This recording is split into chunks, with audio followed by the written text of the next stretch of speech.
Bună ziua și bine v-am găsit la primul podcast al Morevo. De ce am început acest podcast? M-am gândit că ar fi mai bine să sintetizez anumite informații și dumneavoastră să le digerați mult mai bine decât cum o făceam prin analizele tehnice în care videoclipurile conțineau doar voce și acele grafice pe care făceam analizele. Așadar, ca să mă prezint, numele meu este Dârzu Andrei Ovidiu, sunt consilier de vânzări și în timpul liber mă ocup și de investiții bursiere și de tranzacționare în marjă implicit. Astăzi vă voi vorbi cum am început toată această saga cu tranzacționarea și cu bursa. Totul a început în 2007, când un prieten de-al meu căuta modalități de a face bani pe internet și a dat peste un broker care îi permitea să tranzacționeze $5 în mod gratuit și dacă realiza profit peste cei $5, îi rămâneau lui tot acel surplus peste $5. Brokerul se chema Marketiva și puteai tranzacționa, dacă nu mă înșel, a 10-a parte dintr-un microlot, care este foarte puțin. Practic puteai tranzacționa sume de sub $100 fără nicio problemă, realizând money management. El a avut o tranzacție de sell pe euro-dolar în 2007, când euro-dolarul era undeva pe la 1,30 și ceva. Și pur și simplu a uitat de acea tranzacție. Când a intrat pe cont după câteva luni, a văzut că a făcuse $10 profit sau ceva de genul, oricum undeva de la 100% profit în jur de 6 luni. Mi-a spus și mie de acest domeniu și eu am fost foarte entuziasmat. Țin minte că în acea vreme nu aveam conexiune la internet și mergeam împreună cu el la internet cafeuri, urmăream tranzacțiile pe care le avea pe cont, ne entuziasmam foarte repede când vedeam că a trecut o pereche valutară 5 pips pe plus, o închideam foarte repede, iarăși deschideam și tot așa, cam cum face un scalper, dacă cunoașteți terminologia.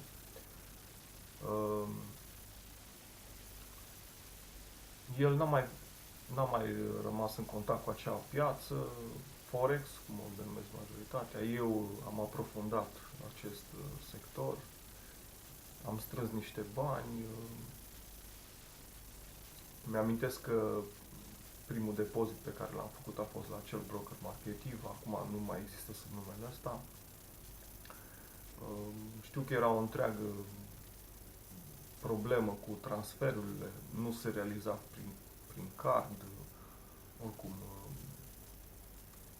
se făcea printr-o bancă intermediară. Țin minte că m-am dus la o bancă foarte cunoscută din România și n-au înțeles foarte bine ce vreau să fac cu acei bani.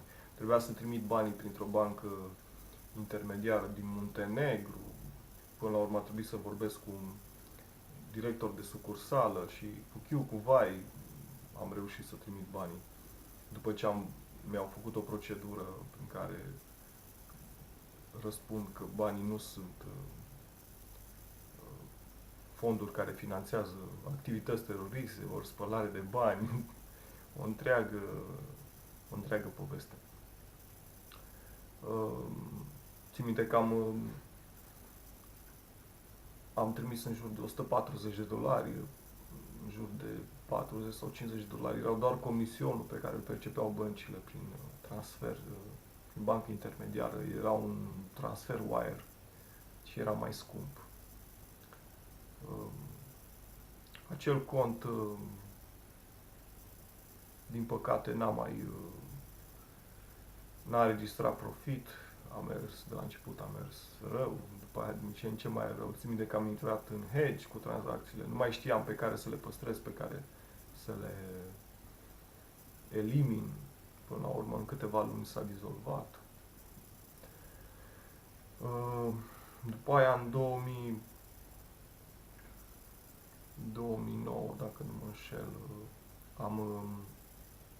am participat la un concurs de pe un forum românesc, Vamist, un concurs prin care brokerii își promovau produsele și dacă ieșeai în primii 3 sau primii 5 trader cu fonduri demo, primeai niște premii, erau 2500 de luni, parcă 1500, 1000 de luni și așa mai departe. Țin minte că m-am luptat timp de o săptămână sau două cu locul întâi. Locul întâi avea în jur de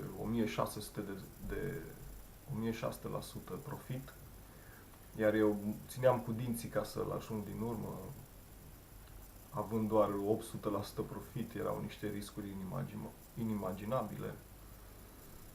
Până la urmă, la sfârșitul acelei săptămâni s-a dus și contul acela demo. A fost trist pe undeva, fiindcă locul 3 n-a reușit să ajungă la acele profituri la care ajunsesem eu și practic puteam să nu mai tranzacționez deloc din acel moment și să fi rămas cu locul 2. Atunci mi-am dat eu seama că totuși, dacă am realizat oarecare consistență, ar trebui să încep cu fonduri proprii, încă o dată. Știu că depusesem în jur de $300, era dolarul 3 lei, venea cam 9 milioane. Am făcut profit, nu mai știu, în jur de 300%, ceva de genul, că venea undeva pe la vreo 30 de milioane, parcă, contul. Drept urmare, m-am dus și la o mare cu soția. Am cunoscut traderi cu care vorbisem prin internet. Cu această ocazie a fost foarte frumos și foarte educativ. Bineînțeles, acel cont s-a spulberat pe urmă. Mai am și acum chitanța de retragere din bancomat acelor bani. Am învățat foarte multe de-a lungul timpului. Am trecut prin o grămadă de strategii, indicatori, teorii. Am tranzacționat și divergențe ale indicatorilor, în special divergențe ale indicatorului MACD, Moving Average Crossover Divergence.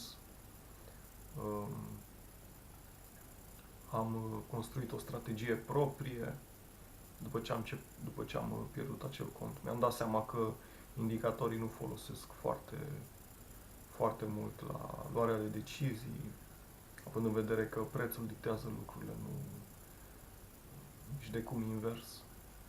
Am lucrat la o strategie cu suport și rezistență timp de mai mulți ani. Am depus foarte mari eforturi să obțin rezultate consistente. Mi-a luat doar 2 ani să stabilesc cum să pun stop loss-ul eficient încât să nici nu iasă foarte repede din tranzacție și nici să nu încasez tranzacții negative la orice fluctuație mică. Pe urmă, încă câțiva ani am dezvoltat, am rafinat modul de intrare în tranzacții. Erau totuși multe tranzacții pierzătoare. Am lucrat foarte mult pe dezvoltarea strategiei din punct de vedere al money managementului, care e foarte important. Practic, de ce pierd trader în ziua de azi din cauza money managementului defectos? E doar matematică la bază, n-are nicio treabă Forex-ul cu faptul că folosești leverage sau indiferent pe ce piață ești. Dacă n-ai money management, practic vei pierde, în special dacă folosești leverage. Acum de câțiva ani am început să învăț teoria valorilor lui Elliot. Este o teorie foarte, foarte complexă. Sunt mai multe școli de analiză al acestei. E Ralph Nelson Elliot, care în anii 20 a dezvoltat această teorie pe baza psihologiei umane. Pe urmă au venit alții, Robert Prechter,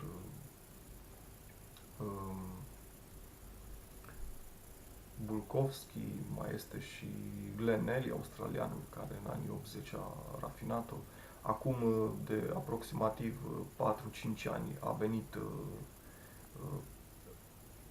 traderul rus Anil Mangal și a preluat anumite concepte din teoria Elliot și a rafinat efectiv tot conceptul, fapt care m-a inspirat foarte mult. Practic m-a ajutat să-mi îmbunătățesc trading-ul, să văd altfel structura, de ce se mișcă piața într-un anume fel, de ce se mișcă în range și așa mai departe și când sunt perioadele bune de tranzacționare. Practic am făcut și progrese după ce am început să văd lucrurile cum le vede Anil Mangal. Încă după 11 ani, încă este un proces de învățare. Aș dori să vă zic că nu este și că totul e roz și lapte și miere, însă nu este deloc așa.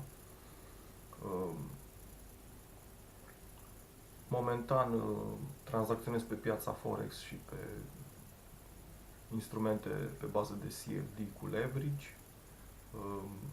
Am un cont de tranzacționare pe care l-am adus de la aproape pierdere totală de la minus 90% până la minus 66%. Practic asta este îmbunătățirea din ultimul an. Am început să tranzacționez și pe bursă de